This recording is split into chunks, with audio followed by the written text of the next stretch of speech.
Well, hello everyone. Thanks for your patience today and welcome to the 2021 Bad Sydney Crime Writers Festival. I'm Sunil Badami and I'm delighted to welcome you to the Metcalfe Auditorium at the State Library today. It is really great to be back in person with so many other crime lovers, even at a social distance. Isn't it funny? We've just come out of lockdown to talk about lock up. Welcome to you joining us on Zoom from around New South Wales at your local library or at home, courtesy of your local library. We acknowledge the Gadigal people of the Eora Nation as the traditional custodians of the land on which we meet and talk. We pay respect to the elders past, present and emerging and ask that you share with us respect for country. Well, we've always had a kind of complicated and contradictory relationship to crime and criminals, haven't we? On one hand, I'm sure most of us would agree that if you do the crime, you should do the time. Yet on the other, we're fascinated by daring crimes like the Great Train Robbery or heists in film or TV like Ocean's 11 or Money Heist. And while we expect those convicted of serious crimes should be imprisoned, isn't it funny how we also love great escape stories like Escape from Alcatraz or The Shawshank Redemption? Sorry, that was a really long sentence, wasn't it? You wouldn't get that for murder though, would you? Now, you might be wondering about my bag. Have you seen my bag? All right, you might be wondering about this bag. Now, can you tell me why this bag is see-through?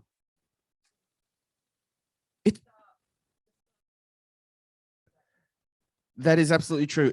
I call it my screw bag, not because it ever happens because I've got the bag or it has any screws in it, but because the screws, which is what they call prison guards, used to have to carry that at the start of their shift. Now, despite my father's direst predictions, I never ended up in a prison until I did a stint working for Corrective Services New South Wales. And it was a really eye-opening experience that went beyond, all those kind of TV and film cliches and misconceptions. And I still wonder not only how I would ever manage in prison. In fact, the one thing I have to tell you, Mark, the one thing that really freaked me out the most going into the old infamous C block in Long Bay, which was the hanging block where criminals like Cyril Mad Dog Moxley were hanged. And you could see the hangman's beam right at the end of the block. The one thing that really kind of freaked me out was the fact that you go into these tiny cells, originally meant for one, but because of overzealous shock jocks and magistrates, it happens to be a two-person cell now, filled with stuff, and an open toilet. And I thought, oh my God, how could I go to the toilet next to someone sleeping and looking at me doing it? And that's not the worst thing that can happen to you in prison, apparently. Anyway, even though I wondered how I'd ever manage in prison, I also wondered how I'd ever manage to escape it. Actually, Mark, I went to a number of prisons in New South Wales as part of my job. And I actually once saw a prison escape in action. I saw a midget climbing the prison walls. And just before he jumped down, he gave me a sarcastic look. And I thought, wow, that was a little condescending. Turns out he was a psychic. So for a while there was a small medium at large. Okay, I promise not to oversell the prison jokes. I won't pun issue if you promise to be a captive audience. I'm a dad. It's what I do. Now, before I introduce Mark, a few short housekeeping announcements. As you have already seen, we are following COVID protocols. We're all double vaxxed.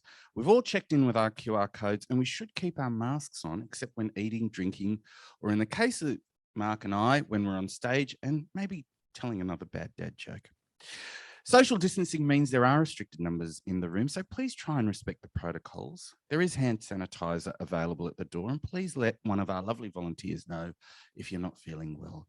Please turn your phones to silent and don't record the session, but If you are taking photos, please don't use the flash and feel free to share on social media. That's Facebook, Twitter, and Instagram with the hashtag BadCrimeSydney21 at BadCrimeSydney. Please be mindful of our chat and your fellow audience members. And if you know you have to leave the session early, just make sure you just put yourself near the door so you don't disrupt them or Mark. And we will have ample time for questions after the discussion. So if you are joining us on Zoom, please send us your questions through using the chat function about 20 minutes before the end of the session, and we will do our best to include them. So now it gives me very great pleasure to introduce our guest this morning. Mark Dappen is an award-winning Australian screenwriter, historian, journalist, and academic whose books include Public Enemies, King of the Cross, Spirit House, R&R, Nasho's War, and Strange Country. He's best known for his long-running column in The Good Weekend and the fact that Gordon Ramsay once threw him out of his house. King of the Cross won the Ned Kelly Award for Best First Fiction, and Spirit House was longlisted for the Miles Franklin Literary Award and shortlisted for the Age Book of the Year. Welcome, Mark. Thank you, Sunil. Now, why are we so fascinated by prison? You know, it seems there are countless shows, books, films about prison and prisoners. Why is that, do you think? I know, it's funny. I was thinking when you were talking earlier, and I was on a ski trip with my mate about 20 years ago, and we're driving along talking about nothing, just passing the time. And he goes, "Mark, have you got a plan for what you'll do if you're in prison?" And I said, "Yeah, mate, of course I have. Of course I have." And he said, "Me too, mate, me too." And I think it does go through men's minds, particularly. You have this kind of weird fantasy. Okay, so I got arrested, I got banged up. How would I cope? You know, would I typically, I think people think, would I get raped? How would I cope with that? And how would I have a crap in front of other people? I think that's a really, really common one. What I would do to survive, and in fact, whether I would escape. I think it goes through the heads of all men and perhaps a lot of women at some time in their boring fantasy lives, law-abiding lives. But how do we go from, you know, most people would say, because I was talking to Claude Roux and Chris Leonard, two very prominent Australian forensic scientists on Friday at the festival. And I said, you know, you've obviously been to a lot of crime scenes and solved a lot of crimes. What advice would you give for people? Not that we would commit any crimes, but how would we be able to get away with a crime? What would your advice be, right? So a lot of people do have fantasies of not only doing the big heist and getting away with the crime, but why do you think we have that kind of morbid fascination with going to prison? Because we've all, who here has had a kind of, if I was in prison.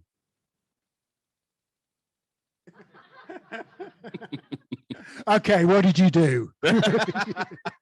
Okay, I'll swipe the avocados at Woolworths next time. Okay, they were expensive.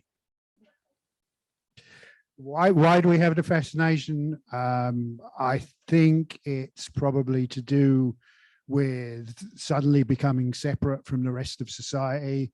I think it's probably to do with a feeling that perhaps at some level, some people think they deserve some kind of punishment. I think it's to do with, as I say, a kind of fantasy life. You know, what if life was harder than what it is? Would I be able to cope with it? And I think perhaps in some places it's also to do with the proximity of prison architecture. You know, when you go past a prison, then you immediately think, oh, what would it be like? Bang. And then if I go past the hospital and think, what would it be like to be in a hospital or whatever? Really? See, I've been in a hospital, but before I'd ever been in a prison, you know, it just seemed like a completely other world. I mean, I don't know anyone who's been to prison or convicted of a serious crime. That is where we differ, Sunil. There are some with us today. So tell me, could you do time? Could you do porridge? And having spoken to a lot of people who have been on the inside, what tips did they give you on getting through it? I don't know if at this age I could, but I suspect having said that, I did speak to the late Bernie Matthews. I said, what's the difference between going in at 50 and going in at 20? because he had both experiences. And he said at 50, they just put you in the library. Everyone ignores you. So yes, probably now I could be a librarian. I've been a librarian before. But and also as a writer, I suspect it'd probably be a growing experience. I don't think anyone would care about me beyond that. When I was younger, now I'd just been bashed. I wouldn't have done it as a kid. It is funny because I do remember going into Long Bay and seeing the infamous, notorious, corrupt cop and murderer Rogerson. And there was some rumors going around the prison system that he'd perhaps committed the crime that sent him to prison, because after 25 years, he'd lost his pension from the New South Wales police. He was, couldn't pick up any work with the bikies. And the only way he was going to kind of get medical care and 3 square meals a day was to go into prison. And I remember walking past him, in the geriatric wing, and he had his feet up and he said, "Hello, gentlemen." And I thought, wow, he's gonna be all right in prison, Roger. In fact, they had to segregate him, I think, because he was so good at piano. He was planning on becoming a musical, a pianist for musical theatre, that he did actually, apparently, all the young guys used to love coming around for a sing-along with Roger at the piano. Yeah, I saw the piano outside the cell, and I saw the top of his roommate's head, top of his cellmate's head, but Roger was out that day. But I knew Rogerson as a journalist, and he's just a terrible, terrible human being. Yes, that I think most people would agree. He might be a good pianist. Well, everyone, I remember, who was it? Was it Carl Burnett said at Paddles Anderson's funeral, my mum always said, there's a little bit of good and a little bit of bad in all of us. I'm not sure if playing the piano offsets, murder and corruption. Serial killing. Yeah. Okay, so given we want baddies like Roger Rogerson and the like locked away, why do we love the story of prison breaks so much? I think it's the idea that the odds are so stacked against somebody. It's such an obviously difficult thing to do. It's such an obviously difficult thing for 1, 2, or 3 men to do when 1, 2, or 300 men and women are trying to prevent them from doing it, that you sort of become a hero by default for making the attempt. And I think to an extent, the people that do do make that attempt, and there's one of them sitting in front of me now, that's you, not him. They do have to have something quite special about them to say, no, I'm not going to accept this situation. I'm not going to allow myself to be confined. No matter what the odds are, I'm going to beat them. And I think that's probably as far as it goes. I don't think anybody really wants convicted criminals running around committing new crimes, which is often what happens, because as John Killick said yesterday, the guys who escape from jail traditionally have been armed robbers, and armed robbers, once they're out of jail, simply commit armed robberies. So I don't think there's any public support for that, but certainly admiration for the initial break. Yeah, it's there. But I mean, even when you think about, the fact that people who are more likely to break out of prison are likely to be those kind of daring do, don't want to be confined and tend to be armed robbers. I mean, in the past, the heroes of the criminal milieu have been the risk takers like bushrangers and safe breakers and armed robbers. So in an increasingly digital world where more and more crime is online, who are the criminal stars today? Please don't tell me they're programmers. I don't know, but I don't think anyone much is breaking out of prison today either. Perhaps for that reason. Okay, so I mean, so you think that maybe people aren't necessarily breaking out of prison because there's not as many armed robbers and safe breakers as there were? I do think that's part of it. Yeah, I do think that there's also perhaps a degree of safety in prison, or at least business as usual in prison now for some of the heavier crimes. For if you're Comanchero or Bandito in jail now, you're with all your mates anyway. You're probably carrying on just as you would outside, but without the bikes. Some drug guys can carry on their business just as efficiently, in the cell as they can. Bassam Hamzi constantly getting phones taken off him. I think that is part of the reason. It's profitable, it's safe. Yeah. So, but also security is a lot better. Like, it'd be difficult to escape from Goulburn now, I would imagine.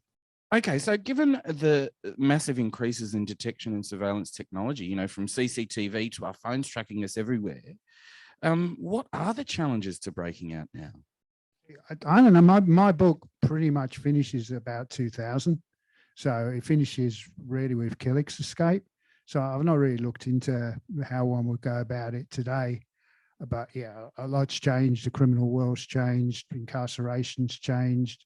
People have kind of pushed aside progressive ideas from education to rehabilitation, and criminal populations changed. So I think a lot more drug addicts, drug dealers than ever were.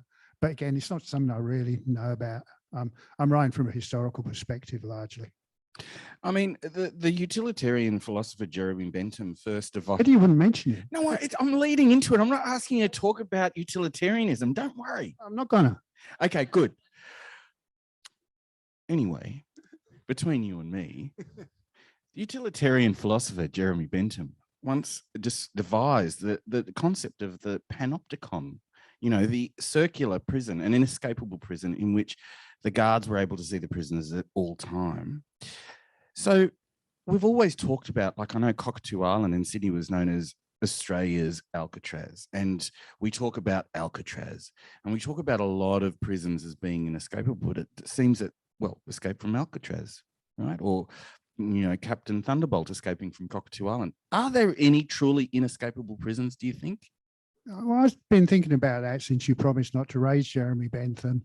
And and possibly, no one's escaped from Guantanamo Bay that I'm aware of. If you're prepared to exert that level of oppression and surveillance, and actually put your jail on foreign soil on an island, put your people in cages and have them under 24-hour surveillance, I suppose you could. It's always sunny on Nauru, I hear. But beyond that, you know, I think the problem is you'd need absolutely incorruptible prison staff to be absolutely certain that your prison was inescapable, no one could escape from your prison, I mean. And I don't know if that's ever going to happen. There's always going to be people with enough money to bribe the right person to do the right thing, to turn the right way and let them out. I would have thought that is what history shows. Now, there have been some great escape stories throughout Australian history. You know, Captain Thunderbolt escaping Cockatoo Island and heading up to Dorrigo, the postcard bandit, Brendan Abbott, who taunted police with postcards on the run. He didn't. He didn't? No, it's a lie. Oh. He wasn't a postcard bandit at all. The police just found some pictures in his house and said, he's been sending these to us, and he hadn't. They found them in his house. You heard it here first. The postcard bandit sent no more postcards than you or I, unless you're like a compulsive postcard sender. So we're going to have to come up with a new nickname for him now. And that often with criminals, that's the hardest thing to do. I know. You've got to find the appropriate nickname. Yes, that's right. So what would John Killick's nickname be? You know, he doesn't really have a nickname, does he? Killick itself, you know, it's kind of a strong enough moniker. It's got kill in it and ick. Yeah, I don't know about ick, actually. Probably wouldn't thank me for that. But then he said he'd turn up this morning and he hasn't. So, sorry, John. That was a neat escape. So tell me, good, I like that. You did talk to, thank you. So you did talk to John yesterday about his infamous escape. For those of us who don't know who he is, what's his story and how did he escape? John had escaped custody successfully 3 times and made a couple of other attempts. Obviously, the most famous of his escapes was when he persuaded his partner at the time, Lucy Dudko, to hijack a helicopter from a sightseeing flight in Bankstown, fly it to Silverwater Jail, where John was incarcerated, land it in the Oval, having the guy she hijacked was actually a pilot called Tim Joyce, who was former Special Forces, when he was hijacked by Lucy Dudko, who had a Russian accent. He assumed she was like Stasi or something. He thought because previously he had been hijacked. He's a completely unflappable guy, Tim Joyce, and he'd been hijacked before in Bougainville by a Papua New Guinea soldier with an AK-47, and he kicked him off the chopper. But when he was just a little way in the air, not 1,000 feet or anything, and then when he found out that Lucy Dudko had succeeded in hijacking him, was a 41-year-old Russian librarian, some of his pride dropped. But so when I'm researching the book, I obviously spoke to John about it, and I thought I'd see if I could find out what Tim might say about it. But I thought he's probably not going to want to talk about like the worst day of his life when he's hijacked by a librarian. But I found him on the internet. He still runs sightseeing flights, but he runs them from Nandi in Fiji now. And he puts on his webpage, he advertises all the things he does. And it says something like, also was hijacked and took part in one of Australia's most famous prison escapes. So he's someone that's made something of his experience. Anyway, so Lucy hijacks the plane with a Derringer. I think that's the first time I've ever said that word. I tried to roll the R to give you something to enjoy. It didn't quite work.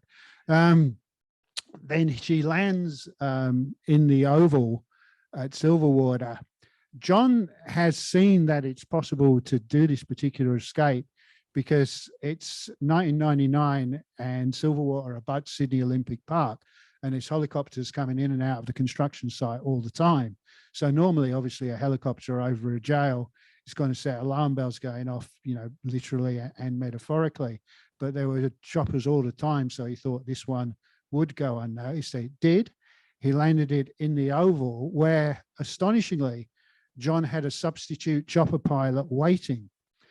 He'd managed through some complicated process to have a fraudster who eventually, previously or afterwards, flew helicopters for Russell Crowe to be in the cell with him. And he had tricked the fraudster who was trying to trick him into being in the Oval at the time when the helicopter landed, in case Tim Joyce ran out of the helicopter, leaving John with no helicopter pilot. In fact, Tim Joyce did not, perhaps because he thought he was in the middle of a secret Stasi mission. John jumped into the chopper. Lucy handed him a submachine gun, which John insists had no firing pin. Tim not entirely convinced of that, but John didn't fire. The people who did fire were the prison officers. I think they fired 3 bullets into the helicopter. John believes this is contrary to the Geneva Convention. I'm not sure whether it is or not, but certainly John and Tim were united in their distaste for this particular action. John and Lucy fly off with Tim still held at gunpoint, and John's full of admiration for this 41-year-old librarian who's pulled off it was an incredible feat, really. And they're up in the air heading for Macquarie Park, where the getaway car, I think, was supposed to be. And Lucy admits to John in a whisper that she's forgotten the car keys.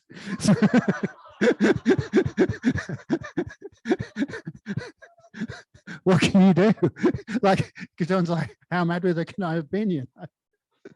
I mean, she did pretty well. Now, can I just ask you, how do you, as a 41-year-old librarian, how does the conversation start that you meet someone and say, look, I'd just like a Derringer and a submachine gun with the firing pin out?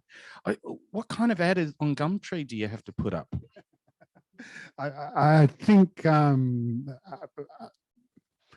can't comment on where the weapons came from. But I don't think they were Lucy's contact. Of the 2 members of that couple, I don't think they were Lucy's contacts. It seems incredible, though, that she'd gone to all that trouble. She'd put all of those logistics in place. How did they not surveil the phone calls or the meetings? How did they manage to get under the eye of prison authorities? I think they don't. Back in the day at Silverwater, they just had, I don't think they did it by phone. I think they did it in person. and they weren't recorded, they weren't listened to. You don't, John was 56. Nobody's thinking, he might do a runner just because he has before. I think his age, his appearance, his demeanor would all have worked in his favor. He's gentlemanly, he's polite, and he's planning all the time. So did he ever give you any advice, or any of the other people like Bernie Matthews or, Chopper Reed? Did anyone give you any good advice for planning and executing a prison break should we find ourselves in prison for whatever reason? David Mcmillan, a guy who was in the Bangkok Hilton, he was the one who'd given it the most thought, I think. He'd almost studied it from a slightly detached academic viewpoint before he did his own break from the Bangkok Hilton. And he said, I can't remember the word he used, but it was like identify the weakest link, and the weakest link is the weakest prison officer. Make sure that you break out on his watch him. And it wasn't just David that said this. Prison officers themselves, and I spoke to quite a few, said they always find out who the slackest guy is, who the laziest guy is, who's likely to be asleep, and they do it on his watch. And they say, like such prison officers told me, they say, all right, boss, see you later. You on Tuesday? And they go, yeah, mate. And they go, right, Tuesday it is.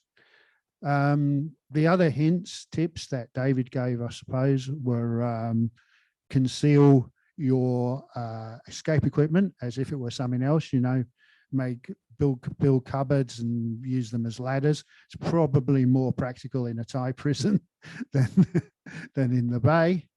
And have a strong network outside. I mean, the real truth of it is it doesn't really matter if you get over a wall.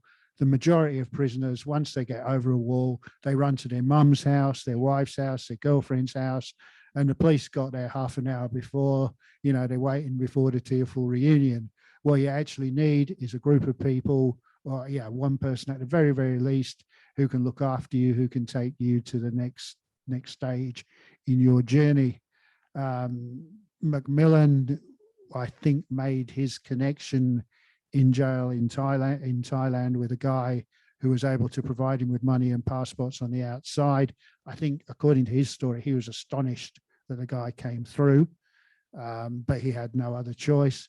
Other people that I spoke to before and since were either supported or let down by their networks, and it was on that depended how long they could stay out. I think yesterday Russell Manser was saying how good a network you have in Mount Druitt, for instance. So if anybody hears from Mount Druitt and wants to escape jail, just disappear into your community.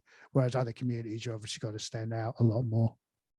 So what's the best way to keep out once you've broken out? I think you've got to get out of the country. And, that's what Greg Roberts did. That's what Russell Cox probably did. You can never really tell what Russell did. But that's the only way. You can't really disappear in Australia. And you've got no, now that the painters and dockers are no longer a big force, you've got no one to employ, you've got no source of income. You're going to get caught. You're going to get caught essentially because you turn to crime. So, you've got to get out. But what about Darko Desic? You might remember he was the man who, on the northern beaches, who broke out of Grafton Prison 30 years ago and was on the run for 30 years and turned himself in this year after finding himself homeless. And it kind of struck me as really, like, because he had no Medicare card, he had to pull out his own teeth. And, because he didn't have any, tax file number, he had to do basically odd jobs and was basically living destitute, in halfway houses and kind of squatting in places. Is it worth escaping prison? What did your subjects say, like David Mcmillan, for example? Well, for Mcmillan, it was worth it. Like, he had the death penalty hanging over him. Yes. Like, he couldn't get any worse. But I think that guy, he was really a petty crim, wasn't he? I think they stopped looking for that Darko guy. I don't think he was considered a threat, whereas John and Bernie and Mcmillan would still be a threat. So Mcmillan got out. managed to get imprisoned again, I think, in 2 different countries. But yeah, the escape, I think, was the high point of his criminal career. Other prisoners, like the late Bernie Matthews, said to me, well, there's not that much difference in the life of an armed robber being on the run and being an armed robber anyway, because you're always running away from the police, you always got your gun, you always got your mask. You know, it was just more of the sort of gangster life that I think some people genuinely want to lead. Certainly not all criminals, certainly not all armed robbers, but some professional armed robbers do have almost the ambition to be this guy who's on the run from the police, carrying a gun, and stay out as long as you can, get banged up, escape, whatever. You know, it's all part of the legend that for whatever reason they're perhaps trying to build for themselves, which isn't in any way to take away, you know, the social causes of crime and stuff, but it is there. That is a very small proportion of our population. It's interesting because I was talking to Michael Duffy, the founder of BAD, and we were talking about what makes someone, or why armed robbers commit armed robberies. Because usually what happens is they do the job, and then they have a big bender where they invite all their mates over to a penthouse in a big hotel and get lots of girls over and take lots of drugs, and it's virtually all gone within a couple of weeks or a couple of months. And then they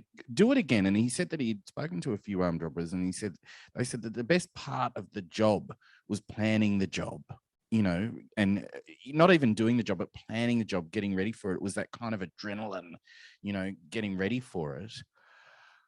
I mean, it's interesting, isn't it? Because you do mention a lot, especially when you talk about Gregory David Roberts, the author of the best-selling book Shantaram, which is later to be made, apparently being made right now by award-winning director Justin Kurzel as a miniseries for Apple TV Plus. Interestingly, Greg Roberts wanted Russell Crowe to play him, which I think would be a good fit, really. Yeah. Except now it's Charlie Hunnam, whose father was a gangster. Yeah. Anyway, so Greg Roberts, I mean, it's interesting because a lot of what Greg Roberts wrote a autobiographically inspired novel, but it seems that there's as much fiction in his story as you point out in your book. How do you separate the unreliability of criminal history and testimony from the truth? Yeah, well, that was the challenge, obviously, in the book. Greg Roberts was interested in. He was imprisoned as Greg Smith. He was a junkie in his early 20s who committed at least 24 armed robberies. And when he has spoken about them, when he'd spoken about them to the press in the past, he'd claimed that he was known as the gentleman bandit, because, you know, he'd go into a bank and he'd be very polite and say, you know, ladies, please hand over the money. And they'd say, oh, it's a pleasure to be robbed by you. But when you look back at the press, but actually, his name was actually known. Shut up. He was actually known as. You just got to bring Jeremy Bentham in, or Burke or someone. He was actually known as the Chicken Man. And you can see Sunil disrupted my timing on that one. I could have been better with that one. He was actually known as the Chicken Man, not the Gentleman Bandit. And people far from being pleased for being robbed by him were traumatized by being robbed by him. But a lot of the other things that Greg said about his youth were, I knew they were incorrect as soon as I started hearing him interviewed. He was saying he was a revolutionary leader. He's a leader of the anti-Vietnam War movement.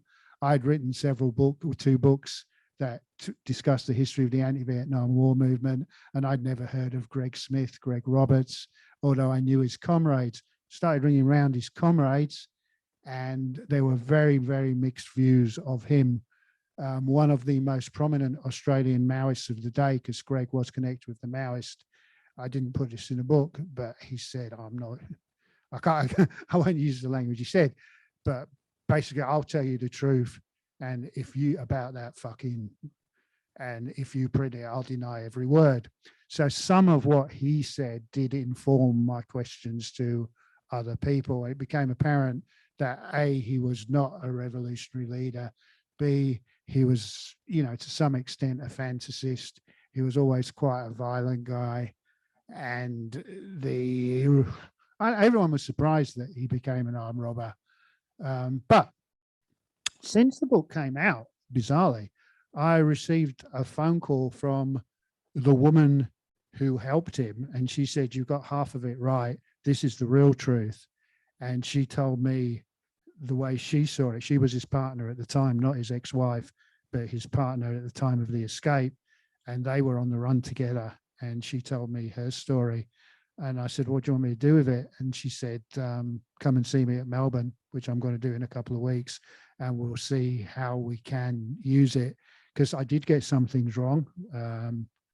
Not much, but and the story itself is more sort of just unlikely even than I imagined. But she was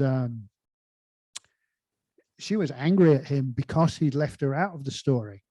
And I said, "Do you want to be named?" She said, "No." And I went, "Well, I don't know why people ring me up sometimes, but as I say, we'll know more in the new year." It's interesting, isn't it? Because you wonder why he would need to embellish his story. 24 armed robberies. He jumped over the wall at Pentridge. He was on the run for 10 years in India and Germany. And it's, I'm reminded of former AFP Commissioner Colin Smith saying that the way Australians lionize criminals, he dubbed Ned Kelly syndrome.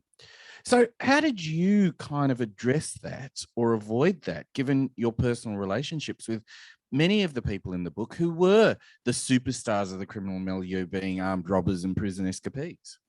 It's funny though. I'd never considered what you just said. Like, why did he feel the need to embellish? I hadn't thought of that. So but there is those people who are perhaps to some extent sort of compulsive fantasists who are then living their fantasy, living out their fantasy in real life, but perhaps not in the heroic way that they would like to be remembered for or would like it to have been. But there's other people like John and Bernie who want the facts to be remembered in part because of the hard time they had in jail. So they want credibility for the stories of their bashings at Pentridge, at Parramatta, at Grafton or whatever. And to some extent, that means that they need to tell the truth about everything else. But also with some of these people, it is their lives, and their lives, nobody wants to think their life is worthless. Their life experience is worthless. And so if they can tell it the way it happened, the way it's true to them, then they're, it's in a way it's validation. In a way, it's making something of what was, a pretty horrible, unsuccessful series of experiences. I mean, I don't know if I heroized them. I certainly believed them. I gave them credibility. And I enjoyed their company, particularly John and Bernie. As we mentioned Chopper earlier, I didn't like him. I know it's a difficult road to tread, and as was trying to find, what was true and what wasn't true. With Greg Roberts, I ended up getting his ASIO file. I just didn't think this was possible. I can't even remember how it occurred to me, but I thought if he was a revolutionary who then became a bank robber, surely ASIO must have watched him. So I went to the National Archives and I said, "Is there a ASIO file for Greg Smith, which is his real name, which is even less likely that you would get it?" And they said, "Well, you can apply to ASIO, but I don't fancy your chances. It'll be 3 months before you get a reply, and then it'll be heavily redacted." I wrote to ASIO. I wrote to the library. They wrote to ASIO. 3 weeks later, I had his file, unredacted bar the first page, which I think was just the name of the agent. Well, there are a couple of redactions, but I think it was largely the details of the agent who'd been watching him. And that was, I love to write a book just using the ASIO files of radicals because it's fantastic. The humor in the misunderstandings of the agents, of the radicals' motivations and actions is enough.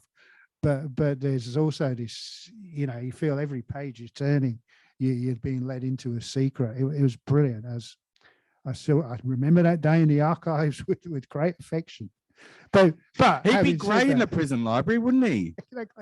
it's my destiny, Sunil. It's quite clearly. Have a look at this. Did Lucy Dudko end up working in the prison library when she... She may have. I don't know what happened to Lucy, but yeah, you would think that prior experience set her up for just that job. And while you were looking for Greg Smith's ASIO file, did you put in an application for your own? Do you have one? I've probably got a special branch one, but now don't forget, if you're on Zoom, make sure you put your questions into the chat next to the window, and we'll try and ask those questions when we get to questions in a little while.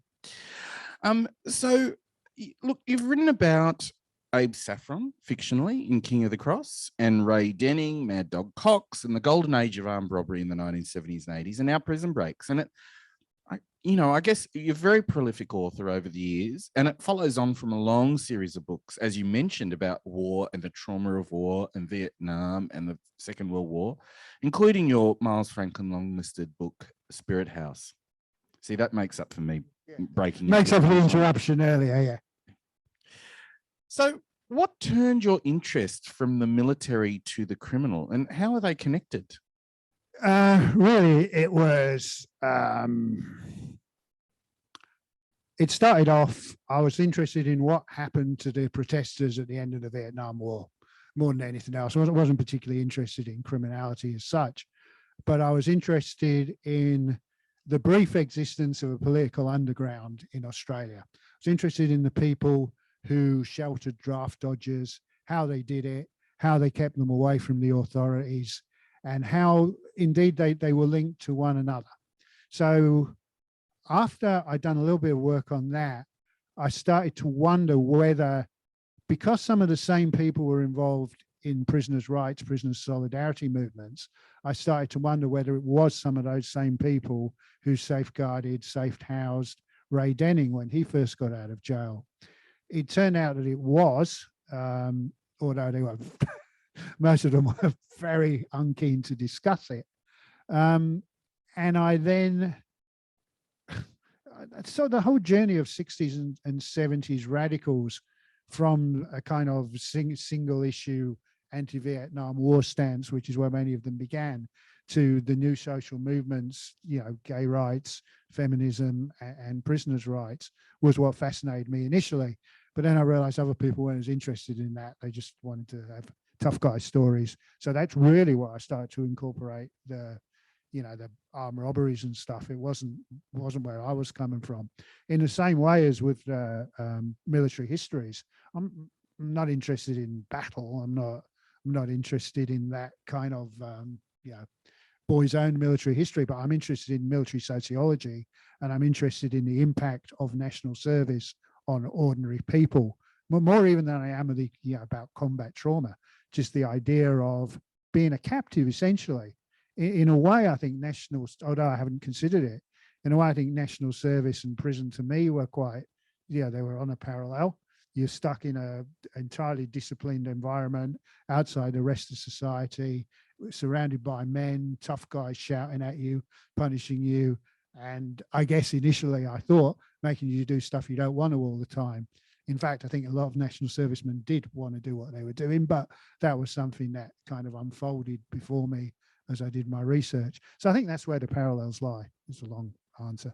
Yeah, it's interesting, isn't it? Because I often think about the explosion in crime in Sydney in the 1920s, with a lot of diggers coming back with shell shock, which we would call PTSD now, and a lot of them not having decommissioned their service revolvers, which led to the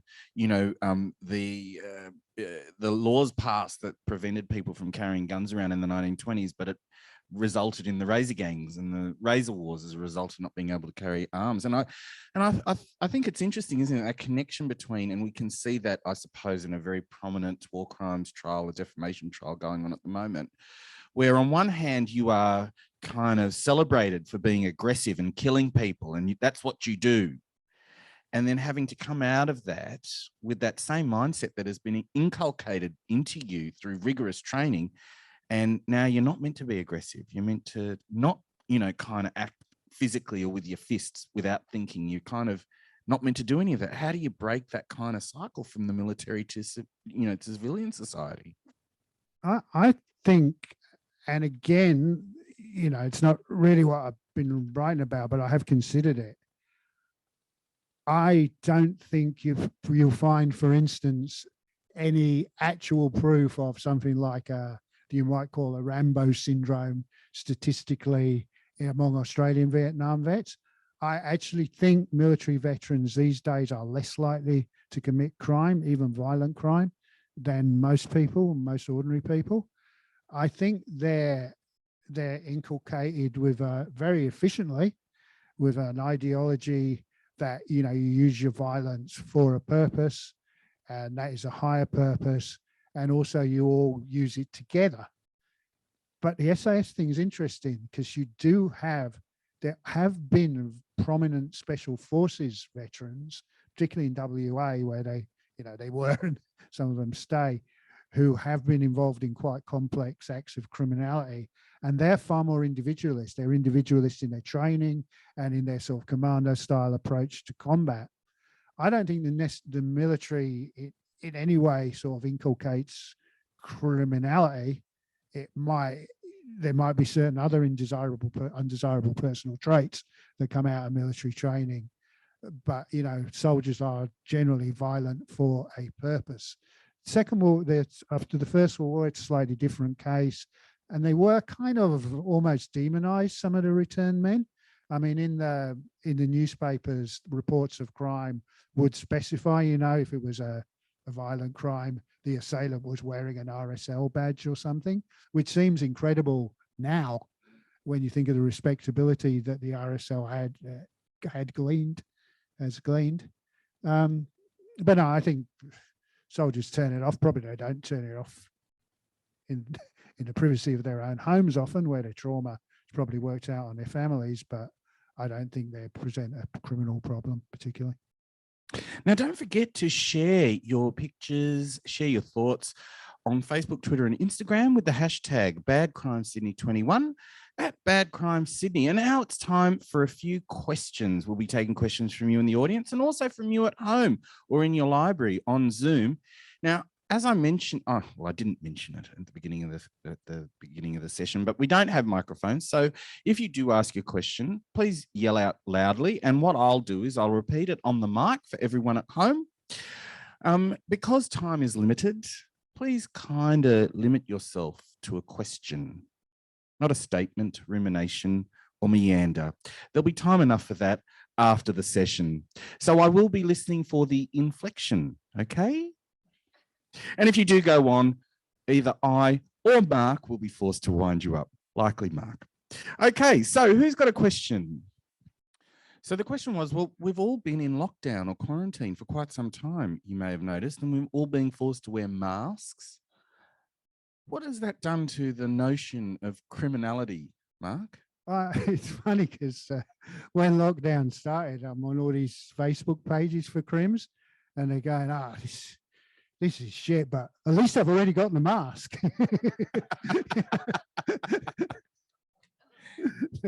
They didn't have to make that investment. I don't know. I don't think wearing a mask makes you a criminal, or indeed being confined to a house for reasons of public health. But there have been several other contributions on these Facebook pages, from experts how to spend this time. So there's not so much expert advice on how to escape jail, but there's expert advice on if you're forced to stay in the house, if you're forced to stay in your cell, this is how you make the most of it. Don't fall into despair, read, do pull-ups, do press-ups.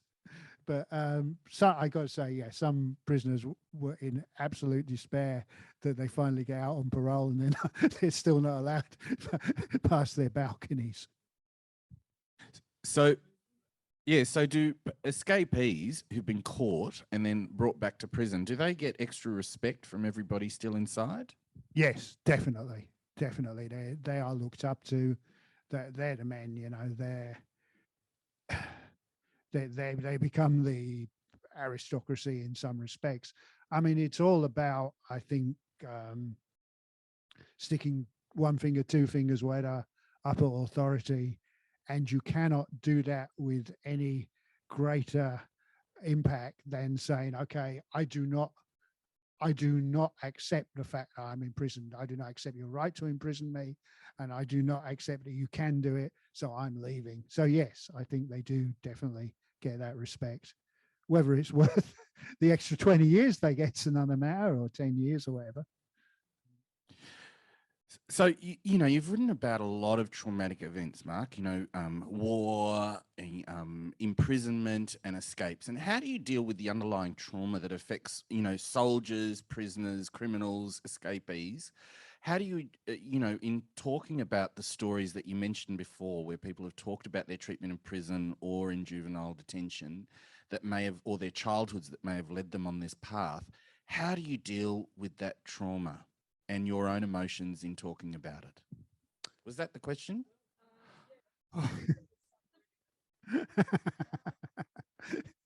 um, somebody asked me before in another session whether it had sort of hardened me talking to all these hard people about hard things, and I don't think it has. It's softened me. I think what you realize is, you know, the roots of trauma are in earlier trauma with virtually everybody. And it is difficult. It was more difficult with Vietnam veterans than with Crim's former prisoners, really. With the Vietnam veterans, I interviewed probably, I think I ended up doing about 120 veterans for my book, The Nashos War, which is not on sale outside, so not very much one we think about, but no. And probably 60 of them started crying. And they all started crying in the same way. They'd be telling you a story, and it wouldn't necessarily be a story about combat or anything. It just they're remembering something quite vividly. And as they're telling the story, they tip back their head slightly, and then further, and then further. And then when it's about there, the tears starts to fall. And it's horrible because, you know, you think you're provoking this, you're bringing it back to them. And after about 30 of them had done this, I said, look, it's okay if you cry, you know, I'm all right with it, although I wasn't. But they said, oh, I won't cry, mate. And everybody that said they wouldn't cry started to cry. I only cried once, and it upsets me now to think about it. There's this guy who, most of the people who were national servicemen were kind of the kids who were good at PE at school. They were bright kids who weren't quite the top of the class, otherwise they could have deferred and gone to university. And they were athletic kids who were good enough to get through the Army's selection process after national service. But this guy wasn't. I don't know how he got through. And he was, he said, I was still playing with train sets when I was in the Army. I was still playing with Meccano. And, you know, he was picked on. But the blokes that he picked on, he didn't hate them. He sort of loved them. And he became the toilet cleaner in Vietnam. And they called him Blowfly because he hung around the toilets. And he embraced the nickname. You know, he said, I was so upset when I found out other people were called Blowfly, other toilet cleaners, because, you know, that was his identity. And yeah, he started telling me how he'd assumed that everybody was just contemptuous of him. And he went to a regimental reunion and they're all going, you know, Blowfly, I was always so happy to see your smiling face. And he's crying, I'm crying. But that was the only real time it affected me. The rest of the time, as a writer, as a chronicler, as a journalist, a historian, all you're thinking, your heart is cold, you know. All you're thinking is, that's a good quote. That's a good quote. I wish more people had died, you know. And there's the truth for you. God, it really is, as Graham Greene said, the sliver of ice. And there is, they got me. Yeah. Otherwise, you're just crying all the time. No. Well, look, I'd love to ask that question from Zoom, but we have run out of time. So please join me in thanking Mark for such an enlightening and entertaining conversation.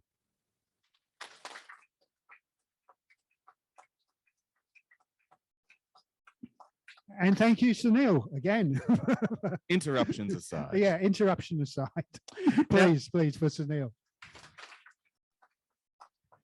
Now, Mark will be available to sign copies of Prison Break opposite the library bookshop, and you can ask him questions as long as you like. Now we're off the clock. Please leave. If you buy the book. Please leave the auditorium at the end of the session, even if your next event is here, as it needs to be clean. And if you need any more info about the protocols, just ask one of our friendly volunteers. Don't forget to check out the festival's other events at badsydney.com and share on Facebook and Instagram and Twitter with the hashtag BadCrimeSydney21 at Bad Crime Sydney. Don't forget you can get tickets to more events at the festival reception table opposite the Library Cafe. Well, you know, I did talk to someone once who said that he had made a key out of soap to get out of jail, and it was a clean escape. With that, enjoy the rest of the festival, everyone. Thanks very much. Bye.